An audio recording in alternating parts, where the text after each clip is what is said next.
Nina. Thanks so much for joining me today. Today I'm here with a brand new Studio Monday video to share with you, featuring Neat Tangled's Big Top Birthday Stamp Set.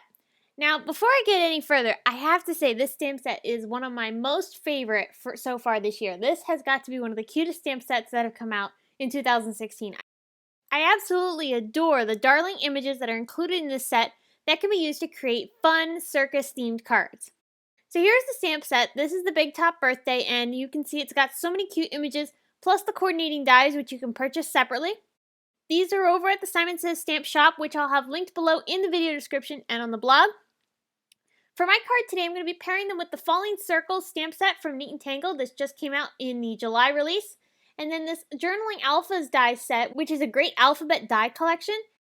I'm going to be using this to help build my sentiment later on in the card. So let's get started. Here I've got my Mini Misty stamping tool, and I'm going to start stamping a bunch of the images from the Big Top Birthday set. I'm going to be stamping them in some Simon Says Stamp Intense Black dye ink because I'm going to be Copic coloring these. You could use Memento ink or my favorite things, Hybrid ink. Both of those work with Copics. I ended up having to restamp this because I didn't press it down all the way in certain areas. But that's one of the great things about the Misty stamping tool, which I really love, is that it allows you to restamp an image right back over top of where you originally stamped it. And it's always going to be in the perfect spot. Alright, so I'm going to get started on the Copic coloring. I did very simple Copic coloring on all of these images. For most of the shading, I used 2 to 3 colors, no more than 3. In most cases, I only use 2. And that's just because the images are very small. So what I'm going to do is, because this is such simple coloring, I figured it'd be just as easy for you guys to watch the video and watch me do the coloring. And then I'll come back in a few minutes when I finish the coloring and we'll get started on creating the rest of the card.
so now that we've finished our Copic coloring, it's time to go ahead and start die cutting these images.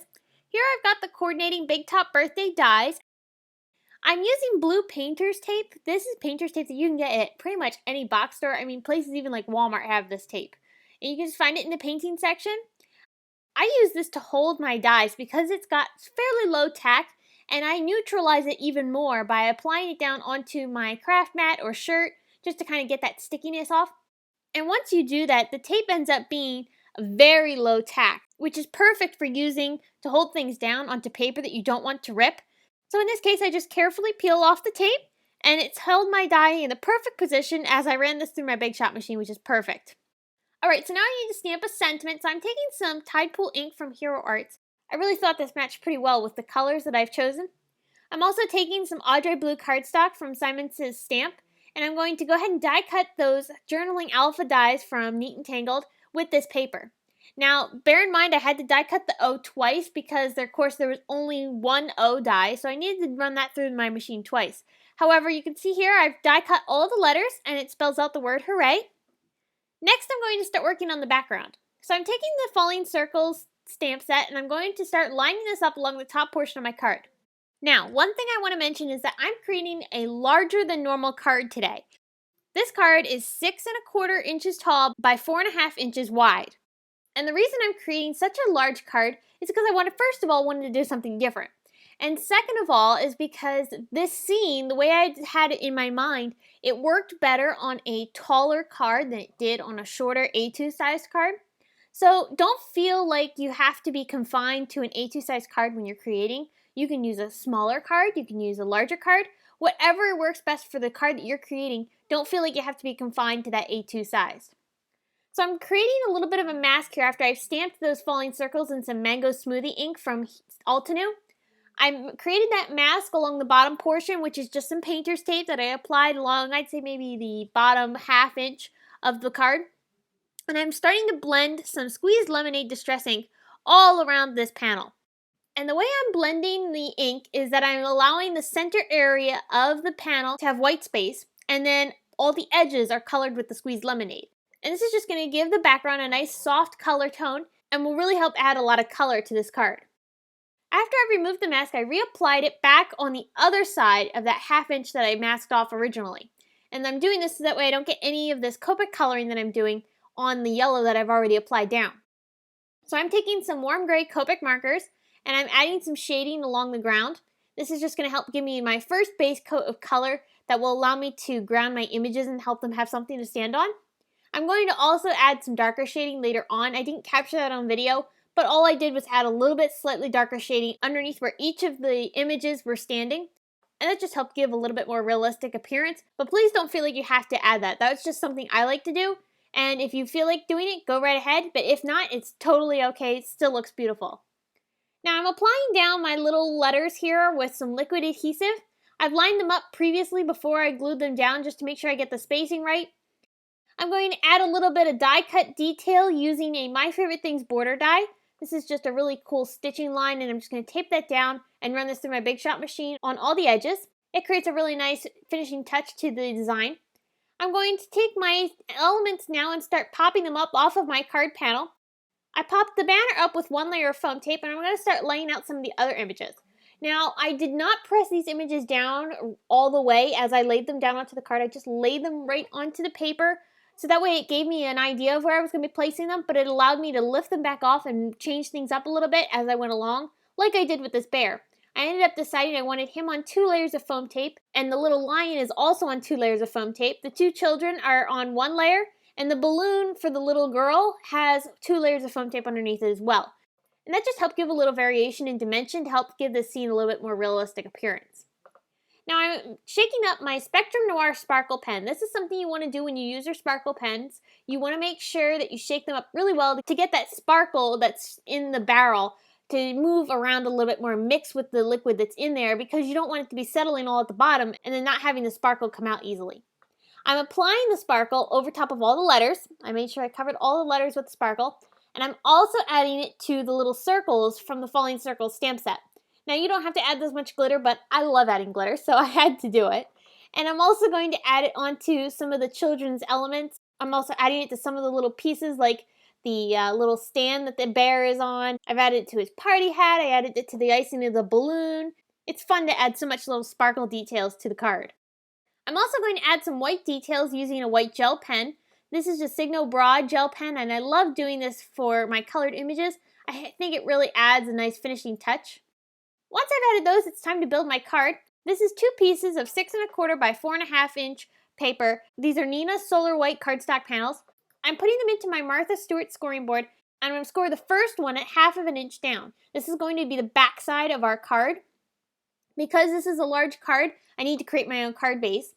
I'm taking the other panel and I'm going to lay that on right on top, lining it up perfectly with the other panel. And now you can see we have the perfect top folding card base that is perfectly sized for our card. So this is going to be slightly larger than the scene panel we've created, but I really like having that white border. But if you want it to be the exact same size, just go ahead and trim it down to whatever size you need. I'm going to add ATG adhesive to the card. That's going to allow me to place the scene panel right on top of this to make sure it stays down nice and flat onto our card base. Make sure I get this lined up. Next, I'm going to go ahead and add some sequins. These are lemon drop sequins from Pretty Pink Posh. I love the gorgeous yellow tone of these sequins. These are gorgeous. I've also added some silver star confetti. This is also from Pretty Pink Posh. And before I go, I also want to show you my sequin container because I get a lot of questions about this. This is the Bead Solutions storage container. I love that it contains all these individual boxes that are lockable, so they won't open as you lay them on your desk and knock them over. You can see I label mine with a little label maker from Brother. I label it with the name of the sequin and the company name in abbreviations, just that way I can keep them organized. And it holds about 80 individual containers. They all come in this box, and they all nest into this nice container, which has a lockable lid on its own. So you can see here the sides lock, and it allows you to be able to really just slide this thing around. If you drop it, nothing's going to happen. Maybe the lid will pop off, but the sequins won't fly everywhere, which would be an absolute mess. So I hope you've enjoyed this video and got some inspiration on using some of the newest Neat and Tangled products. If you have any questions, please leave them in the comments section below, and head on over to the Simon Says Stamp blog where you can get more information on this card, including still pictures and products used. If you enjoyed this video, please give it a thumbs up, subscribe to our YouTube channel, and you can connect with us on social media at Facebook, Instagram, Twitter, Pinterest, YouTube, as well as our blog. Thanks so much for watching. We'll see you again soon.